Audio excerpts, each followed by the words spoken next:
वर्करनि खे असांजे क़ाइदे जनम ॾींहं जूं खोड़ सारियूं वाधायूं ॾियूं था।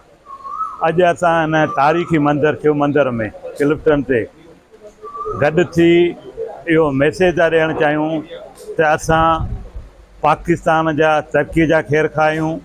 असीं हिन वक़्तु जेका पाकिस्तान जी गंभीर सूरत हाल आहे उहा असां भॻवान जे दर ते इहा अरदास कई आहे त पाकिस्तान खे हिन मुश्किल टाइम मां निकारे ऐं पाकिस्तान में अमन हुजे, दहशतगर्दी ख़तमु थिए, पाकिस्तान जी जेका मुआशी बहरान आहे उहो पंहिंजे मुंतक़ अंजाम ते पहुचे।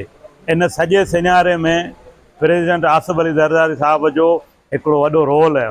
अॼु बि आहे, माज़ीअ में रहियो ऐं मुस्तक़बिल में रहंदो। आउं सम्झां थो ईंदड़ ॾींहंनि में प्रेसिडेंट आसिफ अली ज़रदारी साहिब जो वीहन जेकी सोच हिकमत अमली जेका पाकिस्तान लाइ ऐं सिंध लाइ आहे, पूरे क़ौम लाइ, उहा पंहिंजे मंज़िल ते पहुचंदी ऐं उमेद था कयूं त पाकिस्तान जा ईंदड़ ॾींहं बहितर ऐं रोशन हूंदा।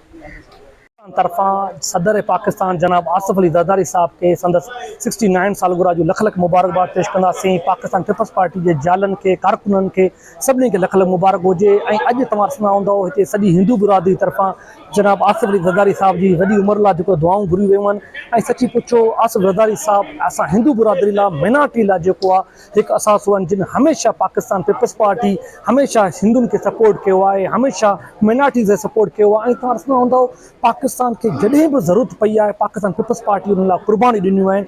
जॾहिं मुल्क हेॾे हालातनि में हो तॾहिं बि आसिफ ज़रदारी साहब पाकिस्तान खपे जो नारो हणी पूरी दुनिया खे मैसेज ॾिनो त असां सभु पाकिस्तान खे, असां लाइ पाकिस्तान वधीक अहमियत आहे। तो ऐं हमेशह हिंदू बिरादरी पाकिस्तान खे सपोर्ट कयो आहे, पाकिस्तान जी ख़ुशहाली लाइ दुआऊं घुरी वियूं। खां पहिरीं नमस्ते, अस्सलाम वालेकुम। अॼु जी तकरीब शिव मंदिर क्लिफ्टन में रखी वई आहे काका किशन आडवाणी साहब ऐं MP श्याम सुंदर आडवाणी साहब जे तरफ़ां, जिते सॼी हिंदू कम्यूनिटी अॼु गॾु थी आहे। सिंध जो लीडर जंहिंखे चवंदा आहिनि boss of bosses Asif Zardari साहब जी मान में अॼु उनजी सालगिरह में केक कटिंग सेरेमनी रखी वई आहे। उनखे आउं दिलि जी गहराई सां जनम जी वाधायूं ॾियां थो। काका किशन आडवाणी साहब खे आसिफ अली ज़रदारी साहब एतमाद में ऐं सीट ॾिनी जेका डॉक्टर श्याम आडवाणी खे MP कयो वियो। काका किशन साहब जूं पाकिस्तान ऐं स्पेशली आरब खान, थाणो बुला खान, कोहिस्तान लाइ वॾियूं ख़िदमतूं आहिनि जेके विसारे कोन था सघूं। ऐं डॉक्टर श्याम सुंदर आडवाणी साहब जेको MP आहे ऐं असांखे ॾाढी ख़ुशी थी आहे स्पेशली आरब खान ऐं थाणो बुला खान ऐं कोहिस्तान जे वासियुनि खे जे ज़रदारी हुन ते एतमाद कयो ऐं उनखे सेलेक्ट कयो ऐं अॼु उहे MP आहिनि, असेंबली में आहिनि।